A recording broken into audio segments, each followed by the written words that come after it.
चतुर्थ समुल्लास, समावर्तन, विवाह व गृहस्थाश्रम विधि। समावर्तन। नियम पूर्वक आचार्य कुल में रहता हुआ चारों, 3, 2 अथवा 1 वेद का सांगोपांग अध्ययन करके जिसका ब्रह्मचर्य खंडित न हुआ हो, वह पुरुष व स्त्री गृहस्थाश्रम में प्रवेश करे। विवाह में गुरु की आज्ञा। विद्याव्रत में स्नान कर, गुरु की आज्ञा लेकर गुरुकुल से लौटकर ब्राह्मण, क्षत्रिय और वैश्य अपने वर्णानुकुल सुंदर और उत्तम लक्षणों से युक्त कन्या से विवाह करे। दूर और निकट विवाह करने के गुण दोष। जो कन्या माता के कुल की 6 पीढ़ियों में और पिता के गोत्र की न हो, उस कन्या से विवाह करना उचित है, क्योंकि जैसी परोक्ष पदार्थ में प्रीति होती है वैसी प्रत्यक्ष में नहीं। जैसे किसी ने मिश्री के गुण सुने और खाई न हो तो उसका मन उसी में लगा रहता है, वैसे ही दूर देशस्थ अर्थात जो अपने गोत्र व माता के कुल में निकट संबंध की न हो, ऐसी कन्या के साथ विवाह से विशेष सुख प्राप्त होता है। निकट विवाह करने में दोष और दूर विवाह करने में गुण निम्न हैं। जो बालक बाल्यावस्था से निकट रहते, परस्पर क्रीड़ा, लड़ाई और प्रेम करते, एक दूसरे के गुण, दोष, स्वभाव अथवा बाल्यावस्था के विपरीत आचरणों को जानते और जो नंगे भी एक दूसरे को देखते हैं, उनका परस्पर विवाह होने से प्रेम कभी नहीं हो सकता। जैसे पानी में पानी मिलाने से विलक्षण गुण नहीं होता, वैसे एक गोत्र, पितृ व मातृकुल में विवाह होने में धातुओं में अदल बदल न होने से उन्नति नहीं होती।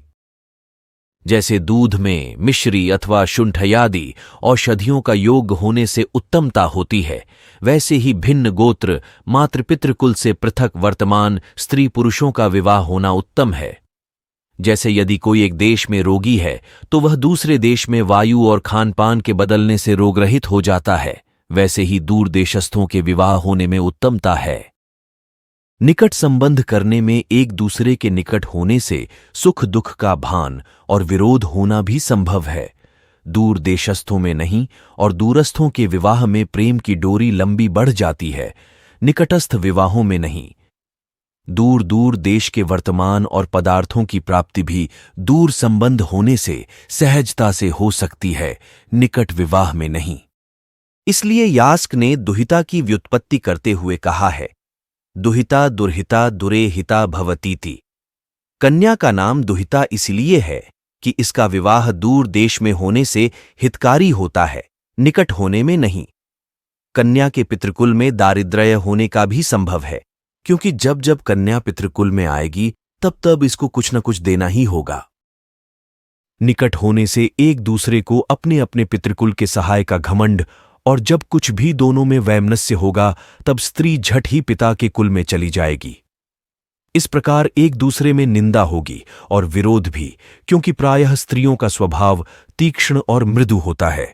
इन कारणों से पिता के गोत्र, माता की 6 पीढ़ी और समीप देश में विवाह करना अच्छा नहीं। विवाह में त्याज्य कुल। निम्न 10 कुल चाहे धन धान्य से पूर्ण और हाथी घोड़े आदि से समृद्ध भी क्यों न हो, इनके साथ विवाह संबंध नहीं करना चाहिए। सत्क्रिया।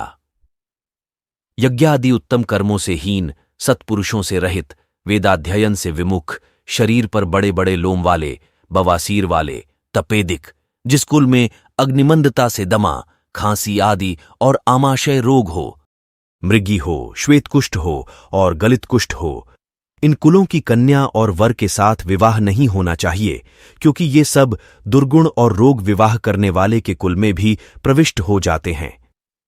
इसी प्रकार पीले वर्ण वाली, निर्बल पुरुष से लंबी चौड़ी, अधिक बल वाली, रोगयुक्त, बहुत बकवाद करने वाली तथा रक्ष, नक्षत्र, वृक्ष, नदी, पर्वत, गेंदा, चंपा, गंगा, यमुना, पार्वती, पक्षी, सर्प आदि नाम वाली तथा भयंकर नाम वाली कन्याओं के साथ विवाह नहीं करना चाहिए, क्योंकि ये नाम कुत्सित और अन्य पदार्थों के भी हैं।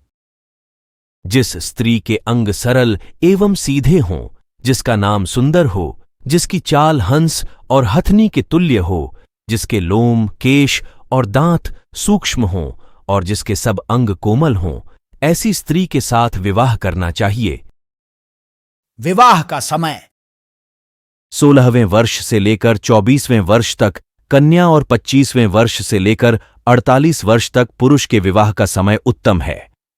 इसमें स्त्री और पुरुष क्रम से 16 और 25वें वर्ष में विवाह करें तो निकृष्ट 18-20 की स्त्री तथा 30-35 व 40 वर्ष के पुरुष का, मध्यम और 24 वर्ष की स्त्री तथा 48 वर्ष के पुरुष का विवाह होना उत्तम है।